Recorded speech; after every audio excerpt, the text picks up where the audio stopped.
Those are like the quote-unquote war stories that I think about when you talk about bootstrapping a business. Like, that's what it was all about. Diamondback Brewing is taking Baltimore by storm. Known for their Green Machine IPA, this brewery packs a punch with their unique tasting room experience and high-quality beer. Why do all that? What inspired you to start this, and why stick through it? I love that. I love the chaos, man.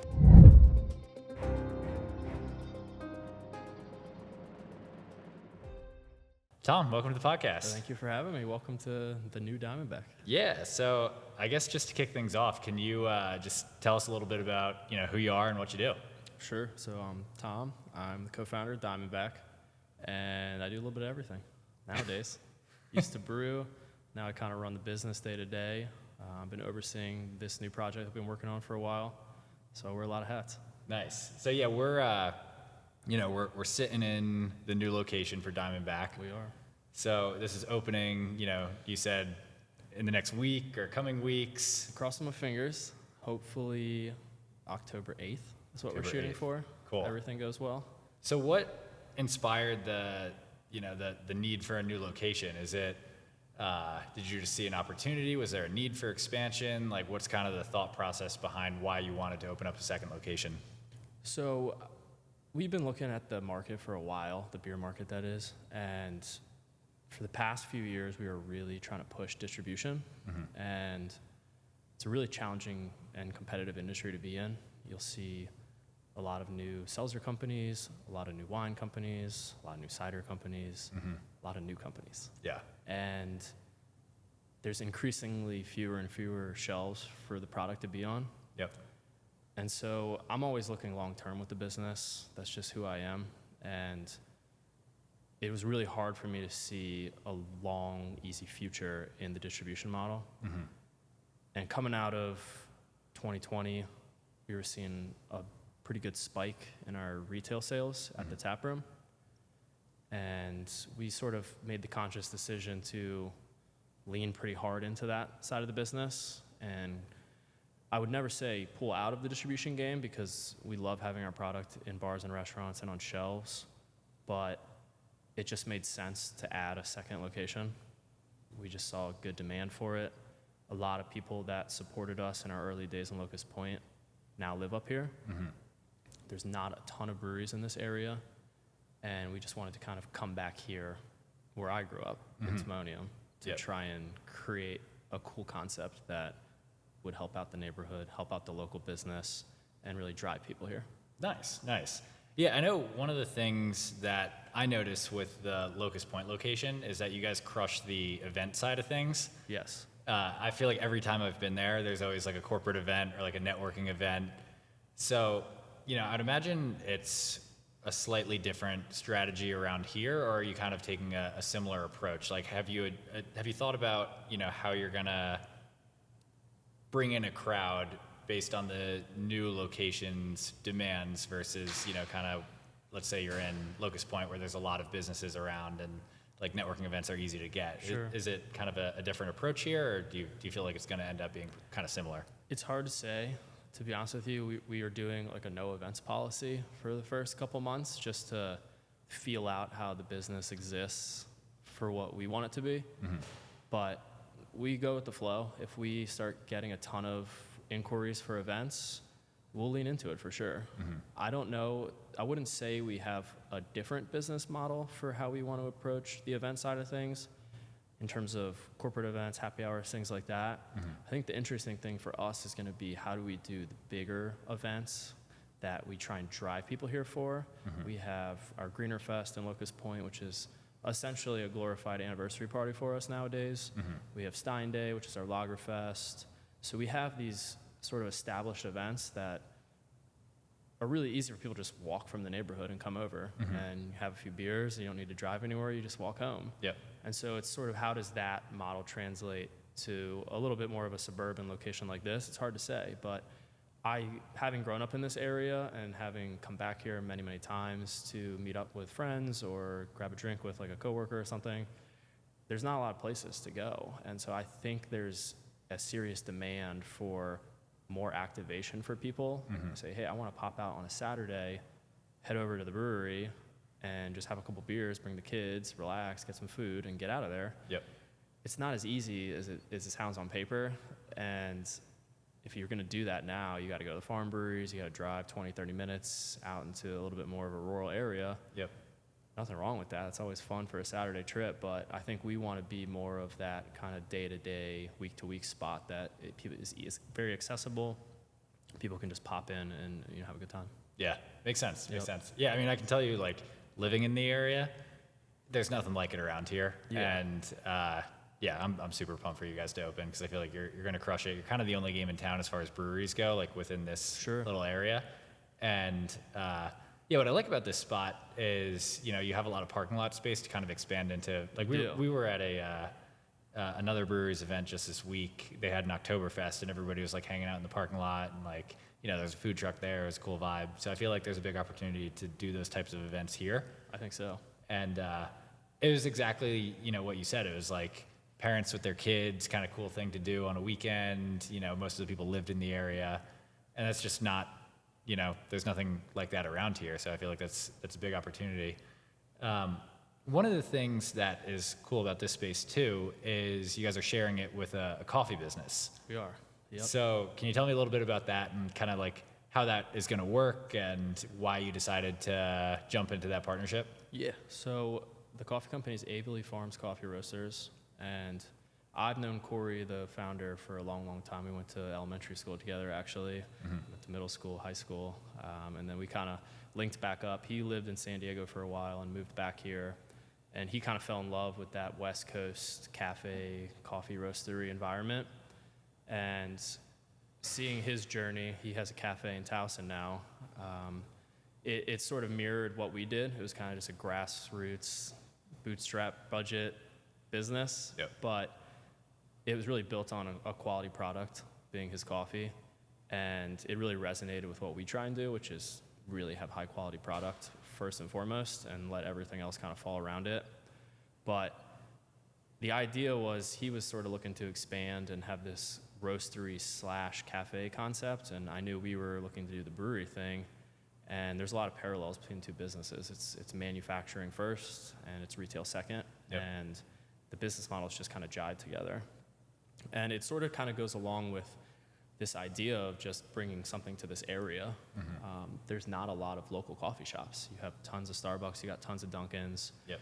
But I think we'll see suburban areas sort of move to mirror a little bit more of the retail activation that you see in more urban areas. And I think we want to sort of be one of the first businesses to really kind of keep driving that here over time. And so it made total sense for us to team up on this. I mean, it's a full day activation. People come in the morning, they want to stick around and get a beer at 2, 3 o'clock. Yeah. This is your spot. Dude, I mean, this is going to be like my new remote workplace. Yeah, that's it's like my third place. Yeah, I hope that happens, man. I think you could come, get some work done in the morning, and then set up a meeting for the afternoon and get some more stuff done. And when the sun starts going down, you can start enjoying yourself. That's awesome. Yeah, I'm pumped for you guys to open. Yeah.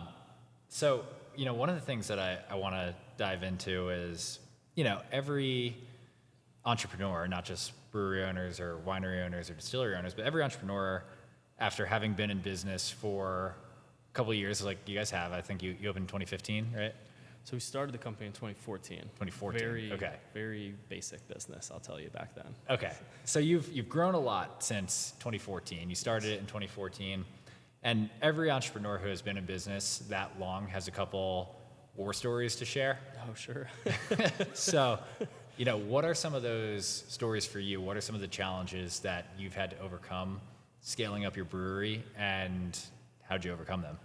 Yeah, I would say the most challenging aspect in growing the business was definitely the early days of it. I mean, we literally rented a tiny little unit in a storage kind of strip center in Curtis Bay, Maryland, right next to Fantasy Strip Club, and we built our own cold box. We jerry-rigged an AC unit with something we found online so you could get the temp down to where you want it to be. And I remember running out on my lunch breaks to go help Colin, my business partner. he'd roll up in like a Penske truck, and we're just like hauling 40 kegs into our janky ass strip center unit That's and awesome. made it work. But those are like the quote unquote war stories that I think about when you talk about bootstrapping a business. Like that's what it was all about. And it took so long for us to get to a point where I felt like the business was like officially made it, you know? Yep. So why do all that? What inspired you to start this, and why stick through it? Why not just get a job? I love that. I love the chaos, man. I wake up every day and I have a notebook where I write what I want to get done in it, and I never get anything done in it. It's always something else crazy happens that day, and it pulls me in that direction. But I don't think I could ever just go sit behind a desk. I would be so bored. And being a business owner is incredibly challenging and super stressful, and there's so many days where I ask myself why I do it, but there's like way more days where I know why I do it, and I really enjoy that side of it. Yeah. Do you think anybody can do it, or do you think you are just kind of built that way? I don't know. That's a good question. I think for certain industries, being an entrepreneur, people are more inclined to want to do it. Like, I don't think I could be a hedge fund manager or something and stare at numbers all day, or a financial analyst, but I can manage chaos. That's what I'm good at. And I think in any business there's going to be that chaos, but there's definitely certain industries where I think some people are going to be more successful than others depending on their skill set. But I think at the end of the day, man, anybody can be a business owner. If you really want it, I think that's the most important thing. Some people think they want to be business owners, and then they get into it and they're like, I don't want to be a business owner. Yep. And so you gotta know what you're getting into, and you gotta set your expectations at a certain level. But I think anybody can do it, man. I really do. Yeah. I mean, I've kind of found the same thing. Like, so much of my journey through scaling up a marketing agency, you know, we've obviously gone through some tough times like anybody does, and so much of it is just the willingness to push through the hard times and just like, I'm going to see the end of the tunnel no matter what, and just not give up. And I agree that I think anybody can do it as long as you have the willingness to push through. Sometimes I think, though, that had I known how hard it was going to be at the beginning of the journey, I probably would have been like, fuck that. Yeah. I mean, there's a lot of days where I think back, like if I had to get teleported back a year ago and live through it all again, I don't know if I'd be able to do it. But when you're in the moment, like actually doing it, you don't really think that way. You kind of just put your nose down and grind through it. And so looking back over like a 10-year career, there's so many moments where I was like, how did we even get through that? Like, how did that not just break us? And that was it. But I think it's like when you're in that moment, it's just so real and you're just grinding that it's just harder to think that way, and you're just getting through it, man.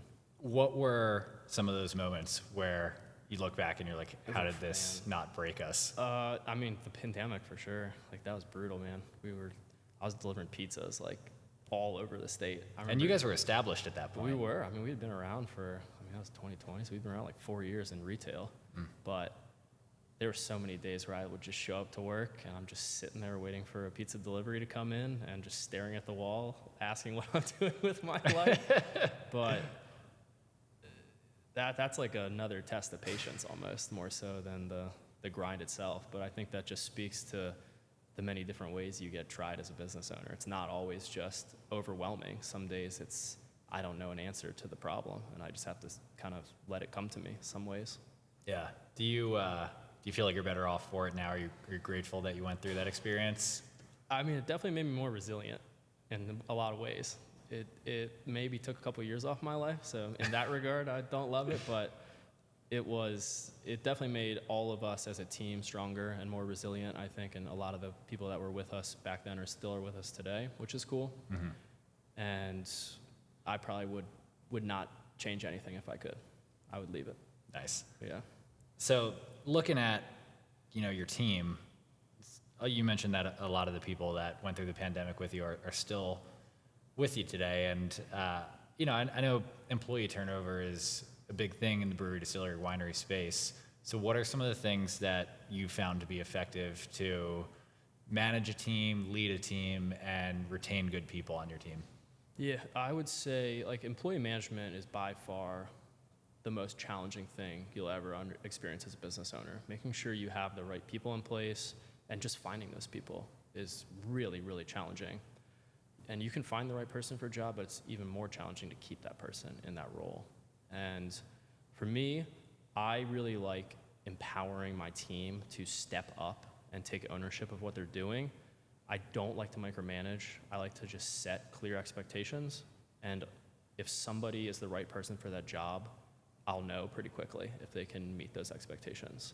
And I've found that not everybody responds to motivation the same way. Some people don't like that, but you have to be real with yourself as a manager in terms of what you need. Like, do you need somebody like that in that role? Can you put somebody in that role that you need to manage a little bit more? Do you have the time for that? Those are the things that, as a business owner, you have to be thinking about when you're hiring. It's tough. Have you found a good hiring process that you try to take everyone through to kind of vet out the people who might not be a good fit for that role? I like to individualize it personally. I think having a template for any one role kind of puts yourself in a box to a certain extent. So for me, it's not even really about the role. It's about the person and how they could fit into that role. You know, if I find the right person, I can change the role slightly to meet that person's personality or skill set. And I'd rather do that because I'd rather find a good person than say, hey, I have put this role on a piece of paper and I think it's what I need, but I have a really good candidate. They might not fit exactly this role, but they're the perfect person for it. And so when I interview, when we're hiring, that's what I'm thinking about. I'm thinking about asking the right questions for somebody and seeing how that kind of evolves into the role that I have on paper. Yeah, makes sense. I feel like every business owner comes to that conclusion eventually where you think it's all about skills at first. Yeah. And then you hire someone with a lot of skills or maybe on paper looks really good, but maybe they're not a cultural fit or they don't have the work ethic or whatever it might be. Yeah. And yeah, we've all seen that. It's like time and time again, you know, culture will rise above talent or skills every single time. For sure. I mean, we're 10 years in, right? So this is not something that on day one I understood or had any idea about, but you learn from your mistakes over time. And not that we've had anybody on staff where I was like, this person was a giant mistake, but it's easy to see patterns over time in terms of like why somebody works, why somebody doesn't. Is it me? Is it the role? Is it the company? And you kind of just have to kind of narrow that down and figure out what works and what doesn't. Yep, makes sense. I want to zoom out a little bit. Why a brewery of all things? Like you could have started any business, you know. Do you just love drinking beer? What's I do love drinking beer. What's the appeal? For sure. I mean, who doesn't? Yeah, I mean, feel like hey. I feel like every guy at some point's like, oh, we should own a brewery, we should own a bar. Yeah. It sounds good on paper, and it's an amazing industry to be in, and it has the same challenges as any other industry. But for me, I love the idea of creating something, a product, or seeing a product go directly to a customer and being able to see them sip it and be like, wow, this is amazing. And there's parallels with other industries, you know? You close a big sale, it's riveting, it's exciting, but for me, like seeing somebody directly appreciate something that you've put your heart into, that is hard to explain. And so like that's kind of why we do it. We love the experimentation, we love getting out there with our product and just trying to sort of be creative, but also maintain a really high standard that we've become known for. Yeah, I think you guys might have been the first Baltimore brewery that I ever tried. Really? Yeah. That's pretty cool. When I moved to the city, because I lived in Federal Hill, and I used to walk over to the Merit, that gym right by you guys, and one day I met up with a couple of friends afterwards, and we went to Diamondback, and that was like my first experience with, you know, a Baltimore brewery that wasn't like Natty Bo. Yeah, of course. Yeah, that's kind of fun. I mean, when we started Diamondback and opened our retail facility in Locust Point, there were not really a lot of breweries. And so I think we have a cool honor of being a lot of local people's first experience with, you know, hazy IPAs or sours, things like that, because back in the day, there really was nowhere else to get it. You were driving to some of these other breweries all over the state to try and get them, or your friends were shipping them to you in the mail. That was big for a while. Yeah. But that's pretty cool. Do you attribute that ability to be a first mover in the market to a lot of your success? Because if you look at what you've done, you were, one of, if not the first brewery in the city in Baltimore. Yep. And now you're doing it again with this new location in Timonium and Towson. You're the first brewery around here. So how much of that do you think has played into your ability to scale your business?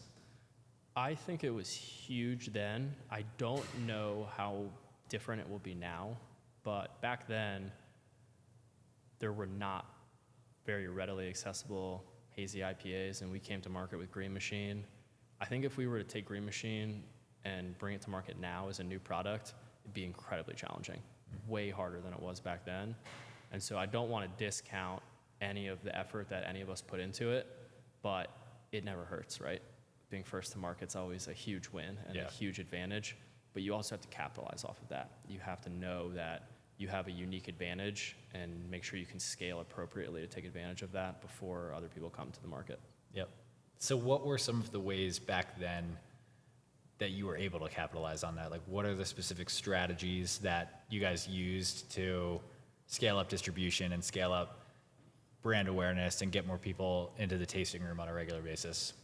I think it was just managing our demand appropriately. I mean, it's one thing to see demand going up and just say, oh, I'm going to start outsourcing some of my manufacturing to a bigger production facility and try and just get it out to as many people as you can. And then it's sort of the model we went was, let's maintain our goals. Like, what are we about? We're about slow beer. That was our motto back then, and it still is to this day. But we never really cared about how much demand we had. It was just, is the product good? And that helped us over time because a lot of people scaled their businesses and they just kind of quote unquote sold out and just made as much beer as they could. And they grew way faster than us, but it's easy to burn out from that. And people, if you build a business model based on such a one small thing, it can come to bite you in the ass eventually. And so for us, it was, let's keep it small, let's keep production minimal. And that sort of just increased the demand because people would line up, they'd come in, buy their 4-pack, buy their 6-pack, get out of there, and the beer would be sold out in like an hour or two. Wow. And then the night they were going home and saying, man, I got to get there earlier next time. And so organically growing demand like that is tough, and it's really hard to manage. But eventually we did decide to start distributing more of the product. But at the same time, we really selected accounts that we connected with well, and we felt really represented the product well. And that increased demand too, because then, one account on a street might say, hey, how come they have the beer and we don't? And somebody might say, come in as a customer and say, why don't you have the beer? It's right down the street. And so we self-distributed. Like, we had a E350 Ford with the rusted out floors, and we would load kegs into it, and we would just drive all over the state and deliver our beer. And so that's total control over the product from start to finish. Yep. You get to meet everybody along the way, shake the hand of the guy buying your product, and it's in good hands. And so for us, that was the way we controlled demand and capitalized on it. Man, I love that. Yeah, it was fun. Yeah, the perfect quote to sum that up, I think it was by Jeff Bezos. I hope I don't butcher it. It was by someone else, but basically goes, slow is smooth and smooth is fast. Yeah, that's what my partner Colin used to say. Yeah, that's exactly what you guys did. So it makes sense. It's like, we don't want to rush things. We don't want to overproduce because we don't want to have a bad batch, or we don't want to, over distribute and, our beer just sits on the shelf. And, exactly. It's easy to lose control of your product if you don't know how much you're making, if you don't know where it's going, if you don't know the logistics along the way, you can kind of lose touch with really what you're making. And we never wanted that to happen. Yeah, makes sense. Yep. From a marketing standpoint, what are some of the things that you guys have done? Has been mainly organic social media, or have there been other things that you've tried, and what has worked and what hasn't worked? Yeah, social media, I think, has been probably our biggest arm in terms of marketing and the way we've reached the most amount of people. But really, for me, we try and market our events to bring people to the brewery because it's a very experiential thing. It's beer at the end of the day, but it's also the environment in which you enjoy it. And I think it's hard to have beer be your competitive advantage in today's market because there's so much of it. Yep. And so for us and the business model we've chosen, the competitive advantage is just trying to create cool things. And so we have the brewery downtown. It has a huge outdoor patio. We try and do really fun outdoor events. We have a brewery here with a coffee shop in it. It's a little bit different than the run-of-the-mill brewery in a typically industrial center like this. And so for us, it's like, how can we take simple things and make them cooler? Yep. And we try and do that a lot through just the space itself, Yep. and then organically market that out to the people. Makes a lot of sense. Yeah, we see the exact same thing with a lot of our, brewery and distillery and winery clients. It's like everybody that we talk to, they will hop on a call with us and they're like, oh yeah, this is going to sell itself. My beer is amazing. And the unfortunate reality is, even though their beer is really good, it's like, okay, I've had that conversation with 25 other brewery owners this week. And so it's like, what else is there to draw people to the tasting room? Because that can't be it anymore. It's too competitive. Yep. And we found the exact same thing. It's like, you have to do something unique, do something different. Like a lot of our clients are having success by just doing events at their breweries that maybe, some other restaurants or breweries are not doing. So like everybody does, trivia nights or karaoke nights. Yep. Some of our clients are doing Latin dance nights or metal nights or fun. like bike nights. So kind of things that, not everyone else is doing. And by doing more niche, kind of unique events, you create a scenario where now you're the only game in town offering that thing, and that drives a crowd.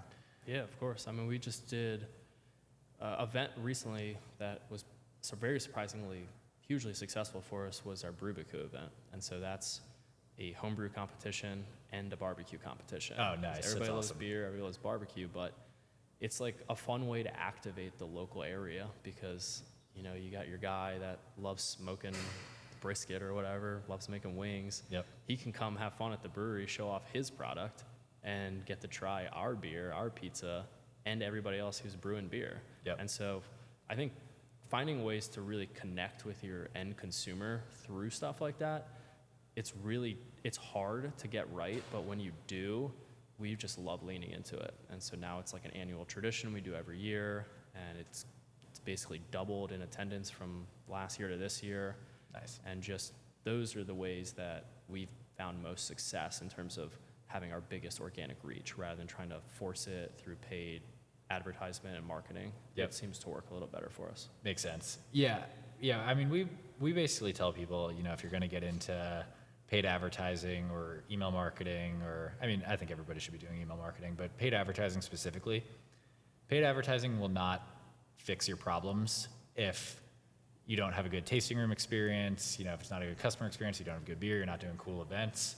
Because all paid advertising does is it just gets more eyeballs on it. But if the thing that you're getting more eyeballs on is not appealing and attractive, then paid ads aren't going to fix that. So you need to start with laying a strong foundation, having the cool events, having good beer, having a good customer experience. And then once you do all those things right, paid ads are just a way to basically like add gas to the fire. Of course. Yeah, and we're not like a direct-to-consumer product, right? So I'm not going to get, well, I guess in a way we can get sort of just bites. Like you might get somebody to come one time, but if they come because of your paid advertisement and don't have a good time, they're not going to come back. Yeah. And so you might get someone to like impulse buy something on Instagram when they're scrolling through at 2 a.m., but if they get it and it sucks, they're never going to buy from that company again. And so you really have to think about, is the foundation good before I really start hammering what I am hammering? Yep. Yeah, I mean, that actually can do more harm than good, too. If people come and have a bad experience, people are much more likely to tell other people about a bad experience than a good experience. Yeah, we'll leave you, a lot of people will leave a 1-star review. Not very many people leave a good star review when they have a great time. I mean, some people do, but you're going to hear about the bad time 100% of the time. 100%. Yep. What are, on that topic, what are some of the things that you guys do, or do you do anything to collect 5-star reviews and build your online reputation? Not enough, I'll tell you that. Yeah, we've been historically bad at it, and I think there's ways that you can incentivize the team and incentivize the people that are there to do it, and it's something that we've not necessarily focused on enough, for sure. Yeah. I'll give you a little insider tip here. We do this sometimes. maybe question. I wouldn't say it's unethical, but what you do is send out an internal survey to everybody. If you have an email list, and be like, hey, if you've been to Diamondback, rate us on a scale of 1 to 10, and you collect that data internally, and then segment out the people that rated you 9s and 10s, and just send them an email and be like, hey, leave us a 5-star review. Yep, very smart. So that way you're not just, if someone by happen chance didn't have a good experience, you're not sending them right to your Google page to shred you. Well, it's also like, you don't even, I don't know, maybe I'm a little different, but I don't even really think about it sometimes. Like, I'm sitting next to Corey's new business, and I've never even left him a good review, but I drink his coffee all the time, Yeah. So it's like getting your friends to do it too, or people that regulars that you build up over time. If you have that relationship with them, just be like, hey, you've been coming here 6 years. Can you just leave us a 5-star review? Like, Right. You obviously like the place. Right. But it's easy to forget about that kind of stuff. Yeah, and it is one of those things too, where it's like for every brewery and distillery and winery who might be listening to this, there are reviews out there for you. They're waiting, sitting there, waiting to be written for you. Your customers are willing to do it, but you need to ask. People aren't just going to go and wake up one day and be like, you know what, I'm going to leave Diamondback a 5-star review today. Exactly. They need to be asked, and then if they ignore that first ask, they need to be asked again and again and again. Yeah, I mean, I can attest to it 100%. Yeah. That's how it goes. Yeah, and that does a lot more too than just lend credibility. That can actually improve your search rankings too. So Sure.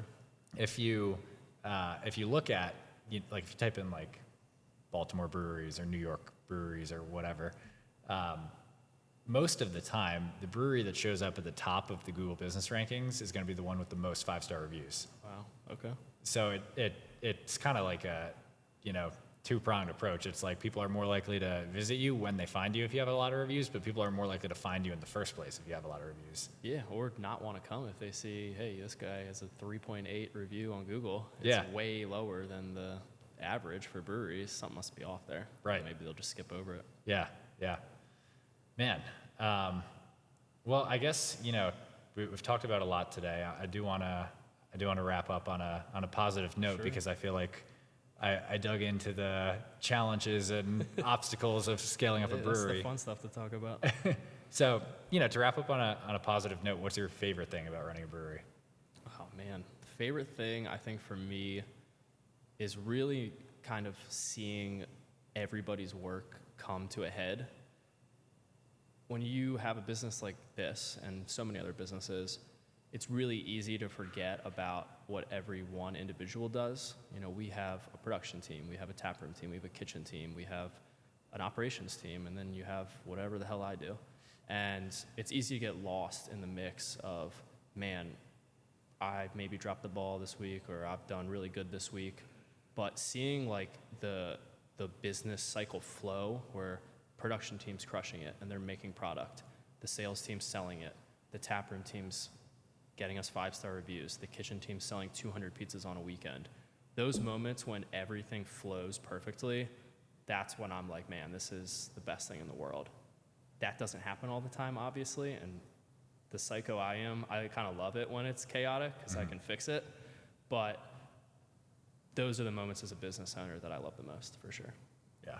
Yeah, I think there's something kind of surreal about just looking at all of that and taking a step back every now and then and being like, oh my God, nobody builds it by themselves, but Sure. to a degree, you're like, I built this. Yeah. I at least got it started. Yeah, or put the pieces in place. Yeah. That's hard always as a business owner to take credit for. It's like, oh, I put these people here to do this, but they're the ones who have risen up to it. But you have to give yourself some support every now and then and be like, hey, I'm doing something right. Yeah, pushes you through the COVID Exactly. and the tough times. Yep. Well, this was awesome. Appreciate you coming on. Absolutely. And, Thanks for having me, man. I didn't even, we got a cheers for the end. And for those listening to the podcast, beer is awesome. Very well done. DQ'd our fruited IPA. Yeah, very, very good. And I will leave you a 5-star review. Thank you, sir.